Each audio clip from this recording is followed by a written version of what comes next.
What is up, everyone? Hope you're doing well today. This is Raphael Garcia here for episode 129 of the MMA Ratings Podcast. I'm here with Schwan Humes once again. Thank you, everyone, for listening in and tuning into our show. Schwan, why don't you tell everyone hello and how you're doing?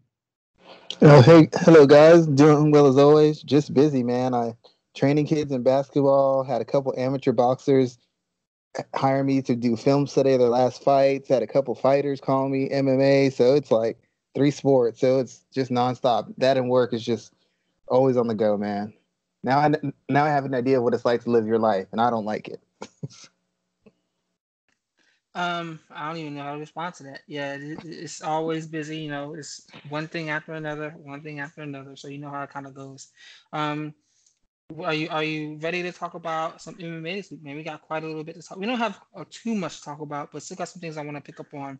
Are you ready to talk some MMA today? Yep, always ready to talk MMA. That's what we're here for. So we get paid the big bucks for that LeBron money. Hmm. So I want to start with the Dana White Contender Series. Have you been watching this season? What are your thoughts about some of the fights, and have you noticed any prospects that stand out to you? Uh, I haven't seen anybody who I just saw who leaps off the screen. I mean, I'm just thinking this person's a future champion. There's a lot of people who I see who are young, guys who I think who can make some headway in mixed martial arts in the UFC just because we're getting to that point where a lot of the mainstays in multiple divisions are starting to get to turn the corner where they're starting to decline.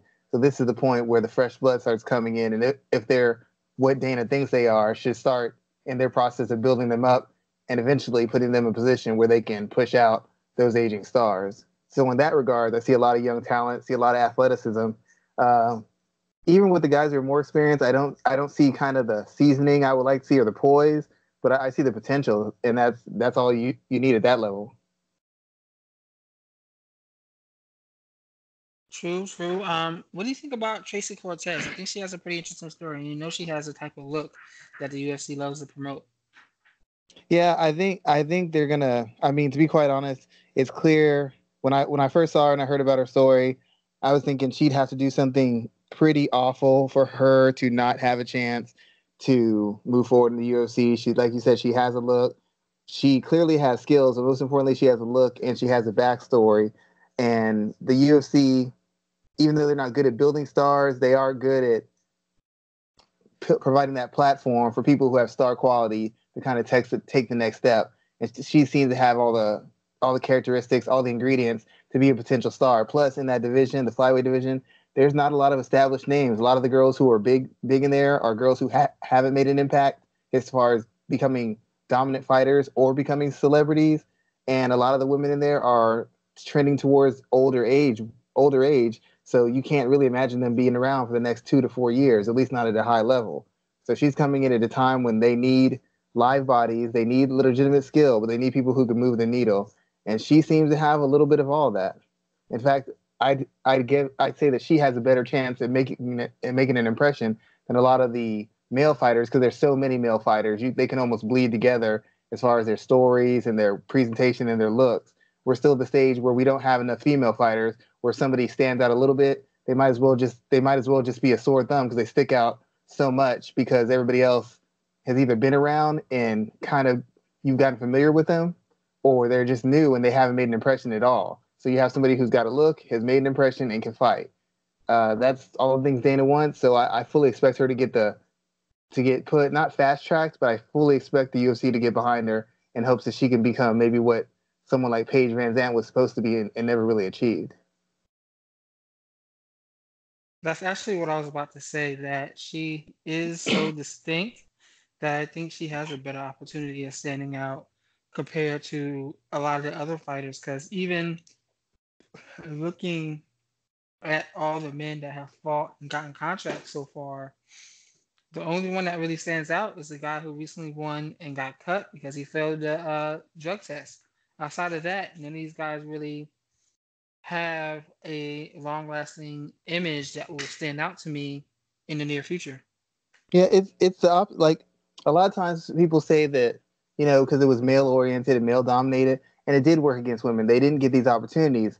But the other thing that did work in their favor is that when women got these opportunities, it became a big issue. You know, when Ronda became big, she was the first female star, so she's getting everything. Everybody's putting everything into her because she's opening the door. And even no matter what you think about her competition or how she acted, even though she wasn't probably, because of the time she came in, she's not going to be remembered as one of the more technical fighters. She became a huge star. She became the motor that moved the car, which was the women's division. And because there's so many men, it's really easy to get hung up on one guy and go to the next guy and go to the next guy. But when you have a woman who's got a really good story and can really fight, that stands out because there's still not that many women who can fight at a world-class level and have anything interesting that stands out of them as far as a mass appeal, not fitting into a niche.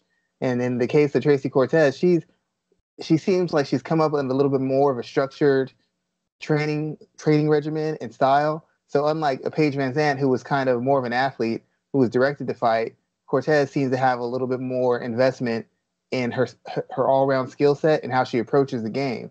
So if she can ride that wave of popularity with her story, she should have the goods to back it up. And she's in a division that's very thin. So she's going to get a lot of attention. And she's going to have a better chance of succeeding than these other guys who are going into divisions that are 25 legit guys deep. Flyweight division isn't 25 girls deep. She could win 2 or 3 fights and be a contender. She could win 4 fights and have a title shot.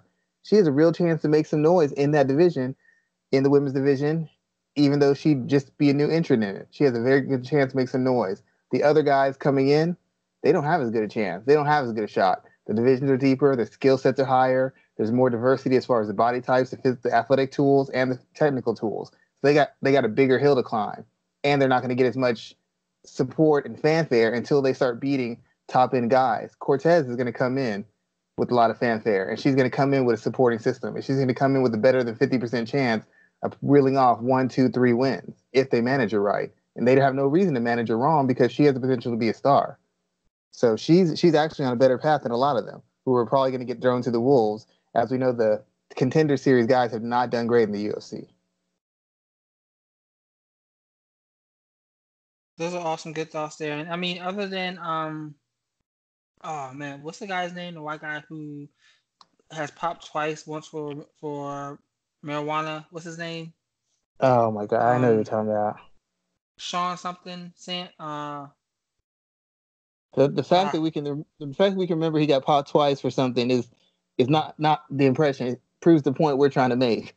mm-hmm. Not the So sad. devastating Like knockout, not the win streak. He popped twice. That's what we're talking about. Sean, I know what you're talking about. Oh, the guy with the big fro. yeah, I see his face. Sugar Sean something. Yeah, I see his face, but I can't think of his name. But I mean, like you're right. A lot of these guys, other than Greg Hardy, haven't stood out in a way that makes us want to um latch on to them. But I will say that O'Malley. this is still better than the Ultimate Fighter, which will not go away. I cannot wait for a time where we don't have to talk about the Ultimate Fighter, where we don't talk about it on this show at all. But we're at a point where hopefully Dana White Contender Well, Series will overtake the Ultimate Fighter as their #1 prospect channel. with the Contender Series, you have organic stuff. There's not the lot. The Ultimate Fighter started off as a good idea because you were getting the top ranked fighters who were not in the UFC, who were trying to get in the UFC. At some point, it turned a corner, and you started getting people who weren't high level fighters, but were high level characters. They had drama. They picked fights. They used to drink. They used to be they brought up by a druggy family. They had stories that overshadowed their actual skills, and that's where the Ultimate Fighter lost its edge. In Dana White's Contender Series, the stories are a part of it, but they're not manufactured. It's very organic. And the biggest priority is, can you fight? Yeah, you're interesting, but if you don't win that fight, we ain't going to hear from you again. Whereas on the Ultimate Fighter, you're guaranteed 12 weeks of nonsense, even if you get beat in the first round. So it's like it's more organic storytelling, and the focus stays on the athlete's abilities and the athlete's actual skill. And that's what people like about it so much, because the Ultimate Fighter has turned into like a drama series, like a, what do you call it, a soap opera. Not really high level fights, not real high level fighters, but lots of interesting people on the show. And at the end of the day, we're fight fans. We want to see good fights.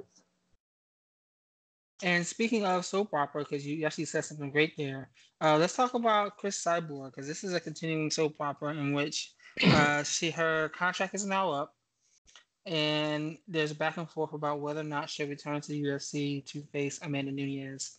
Dana White is steady pushing the narrative that she doesn't want to fight for the Man Nunez, but Cyborg is telling us the exact opposite. What do you think about the situation here? Are we at a point where this relationship can't be salvaged? And who is in the right and wrong here? Do you think Cyborg's in the wrong or Dana White? I've been consistent in my thought process, and I kept asking, and we have said this multiple times on the show. I have no idea why you come to work for an organization where they openly make fun of you, insult you, and call you names. Like, what's the point of it? They've made her Vanderlei in a dress. Ronda's called her names. People have referred to him as her as a him, and she looks like this, she looks like that, and yet she willingly signed on a dotted line to be a part of this organization. And they haven't treated her as one of the best female fighters. They haven't even treated her as a dominant champion. She had her first, 2 or 3 fights, having to come in at a weight class that didn't even exist to make 140. How do you have a long reigning undefeated champion have to come in 5 pounds below her weight to compete? You couldn't get anybody to move up. You couldn't get anybody to move up and make a title up. Instead, you made her headline these Brazilian cards, fight under her fighting weight. For what? So she could be disrespected and treated as a sideshow? I don't know why she came here, other than just having the 3 letters behind her. I didn't think it was a good idea. I was never supportive of this. And from that regard, she knew what she was getting into because Dana was not cool with her. Dana did not respect her. He continued to disrespect her. So I don't know why this is a shock. It's like she didn't hear anything he had ever said about her through the entirety of her career. And then she decided, well, I signed on with him, and I don't know why he's treating me like this. That's like dating someone who cheated on you all the time and then marrying someone and then being like, I don't understand why he's cheating on me. This is what he's always done. How are you offended? How are you caught off guard? So to that regard, I think she kind of walked into this. It doesn't make him right. I still think he's in the wrong for doing it and being like this. But the fact of the matter is he's doing the same thing he's been doing since day one with her. And I don't know why she expected anything different. If she wanted to make money and get paid and have some acclaim, she got that. But she had to know she was going to get those jokes and get that disrespect because that's all he's given her through the entire length of her career.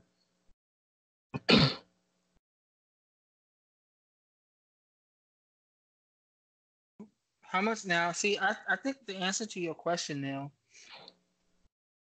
is that she didn't really have anywhere else to go that would pay her the money that she wanted. Maybe Bellator could have paid her what she wanted. I don't know if one could have done so. But I think there is a level of prestige that came in that there's unquestionably no doubt that you can't say that she fought the best fighters that were available for her to fight at her time. And I mean, she's going to go down as one of the 2 greatest women's fighters of all time. And I think to achieve that, she had to come into the UFC and take the fights that she took. And I think that's a big part of why she did so. I believe she came in to the UFC with the intention of getting that Ronda Rousey fight, but we all saw how that played out. So I don't blame her for joining the organization that continuously bashed her, but we shouldn't be surprised that we're in the situation that we're in right now. That's all I'm saying. I don't blame her either, but it's like you go in a situation, certain things are going to happen. Doesn't make it right, but if you came in here thinking it was going to be easy, it's like being the first black kid at an all-white school. I'm not saying anything they do or say to you is right, but did you really think it was just going to be easy? Are you surprised people are mean to you? You aren't mentally prepared for that? You had to know that was going to happen. I understand the money. I understand all that. But if that's the reason you're going into it and it's about the money and you just didn't have any other opportunities, it's like being at a job you don't like but you need. Your boss may treat you like crap, but you shut up and take it because you need this job. Whether you got kids, you got bills, whatever the problem is, you just shut up and you do business because that's the situation you currently find yourself in. I guess she's being more vocal now because she has options in front of her. And if she didn't have options, maybe she wouldn't be as vocal.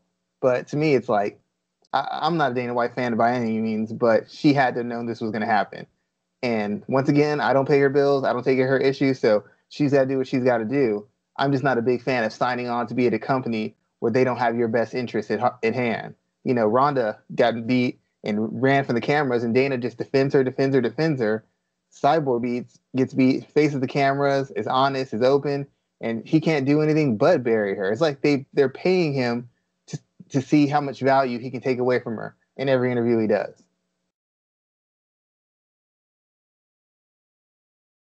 So where do you think she fights next? Where do we see her in 2020? Honestly, I would like her to take maybe some time off. Oh, given the point she's at her career, she might not want to take time off. To get the best and quickest bet is she goes to Bellator, which has a few featherweights, and she fights Julia Budd for the Bellator featherweight title. I personally would like her to take some time off, wait it out, train, work on her skill set, because she's got to diversify it a little bit as she's declining. Go to PFL and fight, and eventually put on one side of the bracket, have Kayla Harrison on the other side of the bracket, fight it all the way through, get to the playoffs, and hopefully have the final of Harrison versus Cyborg for the lightweight title for the PFL. Because I would still put her on ESPN. It'd be a huge win for the PFL. She'd be on a huge platform. You can't tell me they wouldn't move their platform up for when Cyborg fights. She's a star. Maybe she's not a Conor McGregor star, but as far as women go, outside of Holly Holm, she's probably on the Holly Holm, Miesha Tate level. She's one of the biggest stars in women's mixed martial arts. And if they have her fighting on their channel and they have her fighting for that promotion will do better numbers, and ESPN will get their investment back on that promotion faster. That's what I would like to see. I don't think I'm going to get to see it, but that's what I would like to see. Good stuff there. So I'm going to use that to segue into our third news bit, where it's about another situation where we're wondering about a fighter's career in BJ Penn, where he is scheduled, I think he's going to face Nick Lentz at some point in time this year, riding 7-fight losing streak over 1,000 significant headshots in his UFC tenure. What are we doing here? First, now, what I'm interested in is whether or not you think this fight actually will happen. Because I think that the blowback has been pretty overwhelming in reference to this fight being booked. Do you think Dana White and UFC tries to come up with a way that BJ Penn is quote unquote injured, or someone's injured and they have to pull this fight from the card and we never see it happen? Nope, I have no faith the UFC does that. They've had lots of fights where people had negative publicity and they've still gone ahead with it. So I have no reason to believe they're going to change just because of public pressure or public complaints or the public feeling bad about BJ Penn. I just don't. I don't think it's going to happen.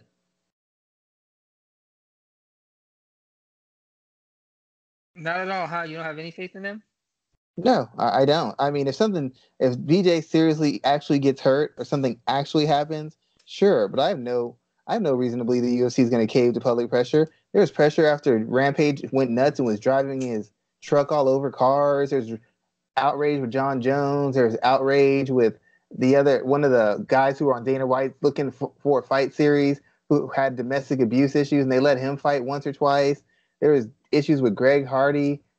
I mean, a fighter who's past his prime, getting fights and getting beat up, that's normal. That happens all the time. Like, that's the least. I mean, that's common in the fight business. This is actually something common. People can disagree with it, but it's still common. And if BJ passed the test and he seems fairly functional, then they're going to let the fight go. That's all it's to it. So people can disagree with it, but public pressure isn't going to stop this fight from happening. No way at all. So, how do you see Dana this White fight would have to have going a soul. He has no soul. It should be just what happens with BJ Penn. He just gets grinded out. The thing about him is, even though he's not who he used to be, he's still durable enough to not just get wiped out. After Chuck started declining, every time you hit Chuck with a good shot, he would go out or get hurt. BJ's still to the point where he can take a little bit of abuse. He's not crumbling every time he gets hit. When he gets hit or rocked, it's usually by shots that are actually pretty good shots to get rocked by. And the confusing thing about BJ is he always looks good for like 3 or 4 minutes, 5 minutes. He always has spots where he looks good. He always has spots where you're like, wow, if he could just keep this going, he might be able to have something. He just can't maintain it because of his age, because of his fighting style, and because of all the miles he's had racked up fighting at different weight classes and fighting basically elite world-class opponents for the entirety of his career. I have to favor Lentz to win and grind him out. I don't think highly of Lentz, so I guess in a fantasy world, it's a possibility that BJ can finish him. But BJ just doesn't seem to have that finishing kick anymore. He doesn't take shots as well. His athleticism has fallen off, and he doesn't move as fast, and he doesn't hit as hard as he used to. If Lentz loses this fight, his whole career is turned upside down and made a sham of.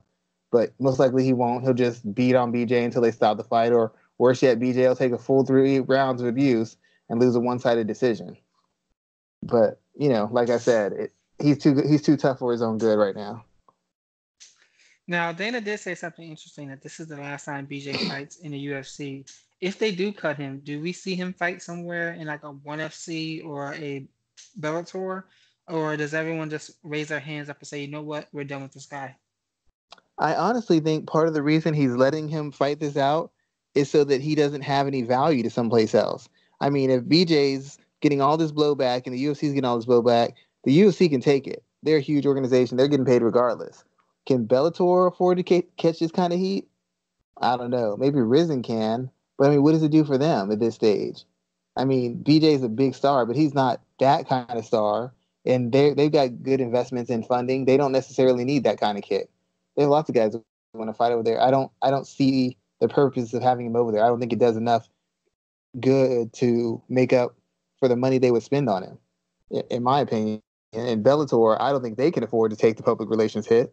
You know, this guy couldn't compete at the UFC. He's getting beat by everybody. He's lost 8 fights in a row, and you're going to sign him to a big contract? That looks bad. That looks real bad.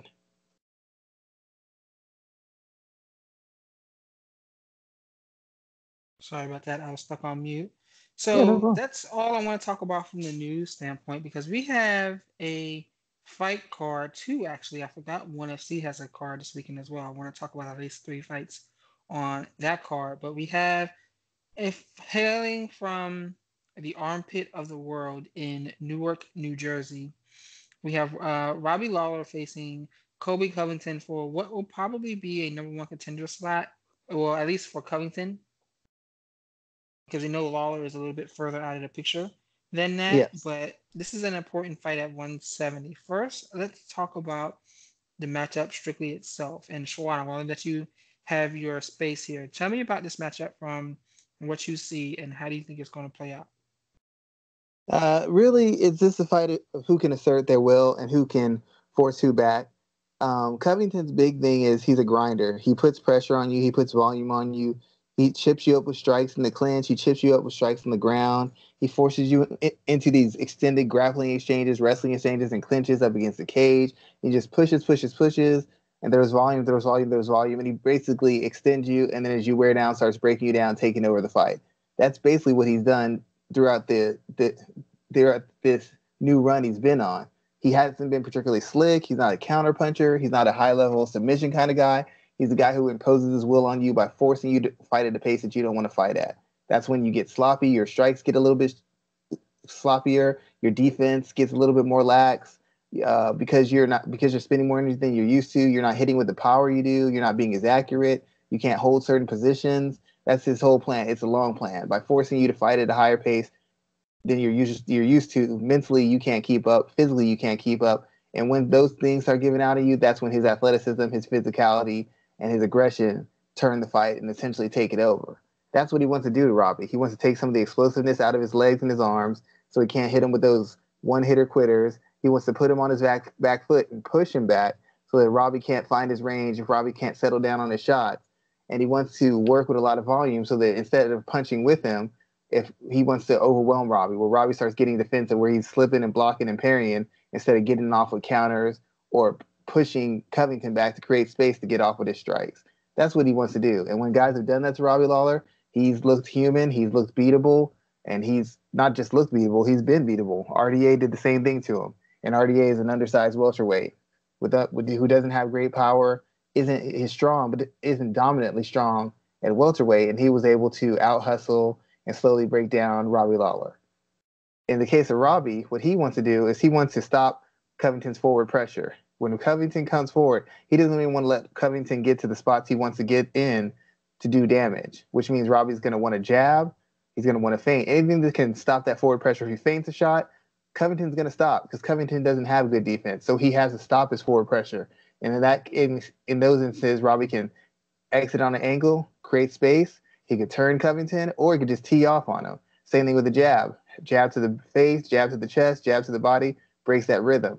Kind of keeps Covington at a distance that he doesn't want to be in, which means his strikes will come off short. He'll be off balance. He can't change levels to get the shots or get underneath Robbie so he can get the clinch. It basically is just going to disrupt everything he does and disrupt his forward pressure. That's what Robbie wants to do. Disrupt that forward pressure, make it a mid-range, long-range striking battle, and basically aggressively counter Covington and use your jab and your feints to control his pressure and just pick him apart and then lower the boom on him at some point during the fight. That's what he wants to do. And the question is, which guy is going to be able to do that? Lawler can always do this, but Lawler recently hasn't been as active or as disciplined in his striking as he has been in his early run in the UFC when he won the title. He gets away from his jab sometimes. He loads up sometimes. He gets in a defensive shell where he's just blocking and parrying and not doing anything. You have him clinched up unless you're beating him up and really make him feel like he's in danger. He'll just take shots and throw an occasional shot in return. So mentally, we've seen Robbie check out of fights if his first big salvo doesn't knock you out. And if that's what he tries against Covington, it's not going to work. Covington's not going to be scared off. Covington's not going to be intimidated. If he wants to stop Covington's pressure, he's going to have to constantly give Covington something to think about, get around, or to work around. I don't know if Robbie Lawler's that guy anymore. I know he'll be dangerous in huge spots, but it's going to take more than one or two big spots to turn the fight against Covington. Even though Covington is terribly defensively, he's not a big welterweight, and he's a pretty good athlete, but his athleticism doesn't really translate over to his striking, not in my opinion. I mean, Damian Maia gave him the business on the feet, so I know Robbie can, but it's a matter of, is Robbie mentally prepared to fight a complete and full 3 rounds? Because if he's going to take moments off, that's all Covington needs to get the points necessary to win. He's not going to really beat Robbie Lawler up, but he can out hustle him and outwork him enough where he can make an impression on the judges that says, I control this fight. I beat up Robbie Lawler. I took this fight over. I won. Now I'm on to the title shot.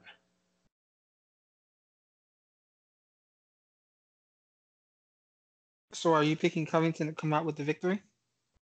Um, I strategically, I'd have to say He's the what favorite Covington. coming into this fight. Which kind of blew me, but doesn't really surprise me at the same time. Yeah, no, it's just because Robbie's not good when he's pressured. He's not good with a certain kind of fight, and Covington's whole business is fighting that kind of fight. Strategically, I have to say Covington has more ways to win this fight because there's so many instances where Robbie just checks out.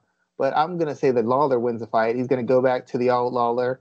He's gonna be focused. He's gonna be committed. He's gonna be fighting from the word go. He's gonna come off to maybe not a fast start, but a quicker start and assert himself early. And I think he stops Covington sometime later in the fight. I just don't have faith in Covington's defense. And as physical and as grinding as he is, when RDA did it against Lawler, RDA was throwing strikes and combinations and kicking at the legs and beating him up in clinches and elbows and knees and punching combinations. And he could box, and he had enough defense where he wasn't getting hit with every single shot coming in. You can't teach defense overnight. You can't teach defense in 2 or 3 fight camps. Defense is something that takes years to master, years to set up, years to develop before you see it in a fluid and intelligent manner. Covington hasn't paid enough attention to defense. It's all been volume, physicality, and pressure. I don't think that's enough to get it done. He's going to apply it intelligently, but I don't think it's enough to get done against a better athlete, a bigger hitter, and a guy who's got enough footwork and all-around distance management skills and wrestling takedown defense to force him to fight in the range that he's just not comfortable in. Now, like I said, Covington can do work offensively, but he can't get away from anything defensively. And if you can't get away from shots that Lawler's throwing at you defensively, I don't think you have any chance of winning. You either got to be able to take it or get away from it. I don't believe that Covington can get away from the shots, and I don't believe he can take them. Good thoughts there, man. Pretty interesting breakdown. Now, sadly, we got to talk about the elephant in the room, and that's number 45. President Donald Trump and his brother, I think Eric Trump, are going to be in attendance. And yeah, I mean, it pains me to talk about it, but we got to talk about this because it's so unfortunate on so many different levels. This MAGA charade I bet you he probably votes Democrat too. This MAGA stance in front that Covington's put into play has drawn all this attention, and I mean, this just isn't a good look. Schwan, I'm gonna let you start, and then I'll follow up. But what were your thoughts when you saw this news came out? Well, the first thing I thought is the UFC's got to be very happy because this gets out. This is huge news. This will break all sorts of this. This plays into Colby Covington's heel act. If he somehow wins this fight, I shouldn't say somehow. It's like a stretch. If he wins this fight, it's just a big news event. It makes it more. It brings more eyes to it. It brings more attention to it, which is good for mixed martial arts. I'm not sure that how comfortable I feel about athletes. I mean, I'm all for athletes speaking up and standing for what they believe. But given what some of the people who support Donald Trump and who are around Donald Trump do and say, and what it seems to be what Donald Trump feels, because I don't know his heart, I can only go by what I'm seeing him say and what I'm seeing him support. It's just a really bad look for a sport that's already considered anti-minority by some people, favoring people who are of a certain skin color and come from a certain background. That's kind of the knock on mixed martial arts. It's not just us who said it. It's fans who watch it. It's black fans. It's Hispanic fans. It's white fans. People notice these sort of things, and to have Donald Trump kind of anywhere near this and involved in it, I guess it sends an underlying message. It sends an underlying message that I don't know that the UFC should be that comfortable with. I mean, they will be because of who their demographic is, but I don't know that they should be that comfortable with that kind of message that it could be sending out. Unfortunately for me, when I saw this, I got exhausted. Not even mad because we know who Donald Trump is. We knew who he was long before he announced his presidency. I mean, this is a man who's also, since becoming president, has attacked so many minority men and women that simply just don't agree with him, consistently insulting their intelligence and insulting them in ways that speaks back to Jim Crow, racism, slavery days. I mean, using terminology, always insulting people's intelligence, like Don Lemon or LeBron James, and it's just unfortunate. We know he has no problem taking out his issues on black athletes and women. We know he has no problem doing that. And looking at the fact that the UFC is so welcoming to embrace him, it's sad because the NFL is willing to embrace him too, whether they say it or not. But minority-driven leagues like the NBA are staying away from him. And it's unfortunate to see this because, to me, for example, I was so looking forward to seeing this main event fight, but now I'm not watching. I'm like, you know what? I'm gonna turn it off, and I wish more minority and black people would do the same thing, but we're not a big enough segment of the fan base to even have an impact. Yep, that's what it comes down to. I said this So before all when in it. all, it's Oh, just sorry. it was just so all in all, just really disappointing. That's kind of the best word to use. Like if you're a parent and you're not even mad at your child, you're just disappointed. And then this is really how I feel about the UFC for this charade on Saturday that I will not be watching. It's what I said. It's like I've said this before when we talked about why certain fighters aren't popular. I'm like, certain demographics don't pay money. They don't really make you money. And as a businessman, I understand why you go to the demographic that pays your bills. That makes perfect sense to me. But in cases like this, that demographic doesn't speak loud enough for the UFC to have to respect certain lines or have to respect certain things. If women were such a big part of the UFC's thing, some of the things Dana White said about Cyborg would never be allowed because so many women would be offended, it would hurt his bottom line dramatically. If certain minorities were supportive of their fighters or supportive of certain things and really made their dollars felt, then he wouldn't say certain things or let certain people get in the UFC or be around the UFC who has hurt his bottom line. Unfortunately, those people don't have the power to make an impact, and the UFC, they like to pick and choose when we're just about sports. Oh, we care about this. We're just about this. No, we're just about sports. They like to flip flop in between where their focus comes and where they stand and what they can do and what they can't do. Whatever the situation is beneficial for them, that's the side they fall on. And in this case, we're just sports. I can't control who comes to see the fights. He's a fan of fighting. Who am I to say he can't come? So it's nothing surprising to me. I'm not disappointed by it because I wouldn't expect anything less. And for the people who are upset, the only thing you can do is not watch it because none of us have enough say or enough financial impact where our feelings or our concerns are going to be respected by the UFC. If we made them enough money, they would take some heed into what we say, but we don't. So they're not going to.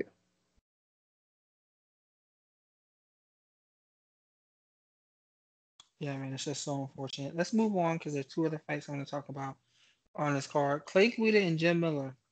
Is it just me, or am I looking at this fight like, you know what, this fight's going to probably be fucking bananas and all types of shit is going to happen? What do you think about this fight here in Jim Miller's farewell tour? It should be a good fight because you have two guys who are from the same era, have styles and approaches that kind of guarantee a certain amount of action and a certain amount of intensity. And you have guys who are also declining at the same stage. So it's not him against some young guy where he's got to force a slow fight and really be extra physical and chip him away and use his veteran experience. It's a fight against another veteran, which cancels out all that veteran experience, which forces them to actually have to fight at a pace and a physicality, at a level of physicality that'll be exciting to fans. I expect a good fight. I always felt bad for Jim Miller. I didn't think he was big enough or athletic enough to be at a lightweight.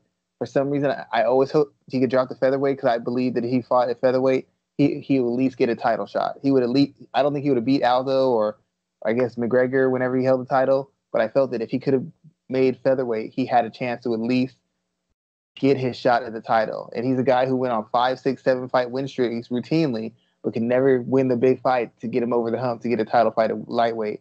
And I've always felt a little sad about that because I felt that he was a professional. He never talked bad about somebody. He was a gentleman. He repped the sport, mixed martial arts well. He repped wrestling well, and he just did his job. And he did it at a high level. He showed a high level of heart. He never quit, and he never shortchanged his talent, and he never shortchanged the fans on his effort. And I always felt that that kind of professionalism and that kind of longevity should be rewarded somehow. And it would have just been nice for him to somehow find his way into a title fight, even if he didn't win, to have the shot to compete for the title, which is what that's all any fighter can ask for is a chance to compete for it. You would like to win it, but to not even get the chance, given how many good fights he's given us and how many tough fighters he's beaten, kind of, it's kind of a letdown for me, honestly.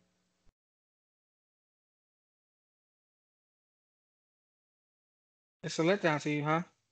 Yeah, I mean, he's a good, hardworking guy who did his job and always showed up and did his very best. I mean, isn't that what we teach kids to do? Isn't what parents teach you growing up?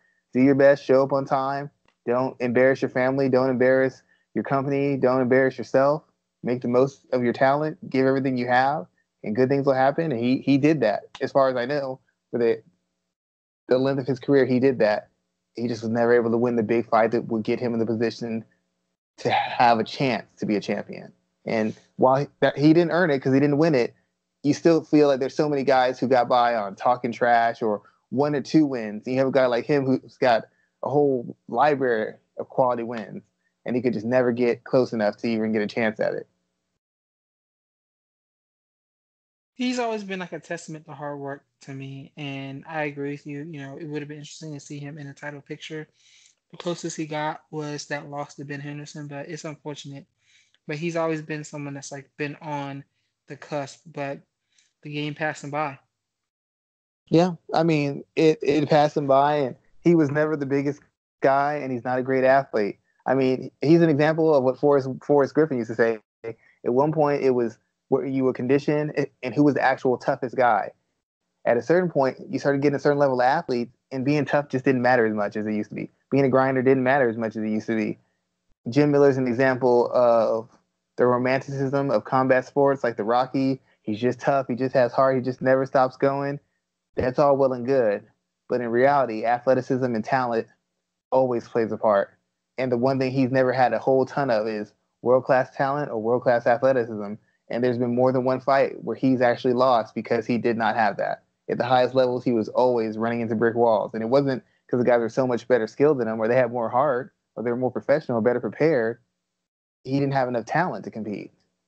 And it's just a reminder that there's, as much as we like to say there aren't limits or there aren't obstacles that are very hard to get past, this is an actual physical representation of the obstacle when you don't have certain things in your, as far as resources. In this case, to be athletic talent. And he didn't have it, and that's what always held him back. That and size.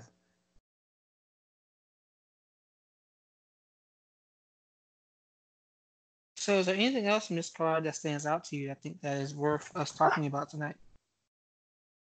I really was not impressed with this card. I have nothing against the UFC. They got to put these cards out. These are one of those cards where I might watch it when it happens. I might just watch it afterwards and just review the fights after the fact. It doesn't have a lot of fights that are pushed. Like I said, it should have really exciting fights or fights that are pushing the divisions forward. And I don't have a guarantee of either one of those things happening on this card. Anything that stand out that makes me want to change my plans to make sure I see these fights. I myself, I'm more excited for the one championship card of Friday morning that features Eddie Alvarez, Demetrius Johnson, and a couple of and Martin Nguyen and a couple other guys. Are you watching this fight instead? I'd like to say I'm going to be up. I don't know. That's a tough call. I might get up extra early, but even then, I don't think. I think by the time I think the main event will be starting, I'll probably be off to work by that time. So I'll probably watch it after the fact. I doubt I'll watch it as it happens. I may try to, man. I might.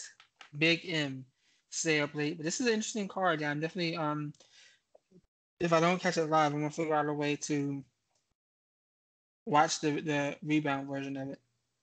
What do you think about one overall from a promotional and a talent standpoint? I think they have a lot of talent. What they don't have is a lot of name recognition in the talent. And so when you have guys get upset or beaten, it makes it look a lot worse than it is because casuals don't know that person. When Sage Northcutt got beat, they figured he got beat by some nameless bum, not a guy who was close to an elite level striker who was as good or better athlete than Northcutt and a much better, much more accomplished, much more successful and consistent striker and an experienced mixed martial artist. So everybody's thinking Sage Northcutt should retire because he got beat by a bum. Sage Northcutt got beat by a very high level fighter. You just don't know who he is.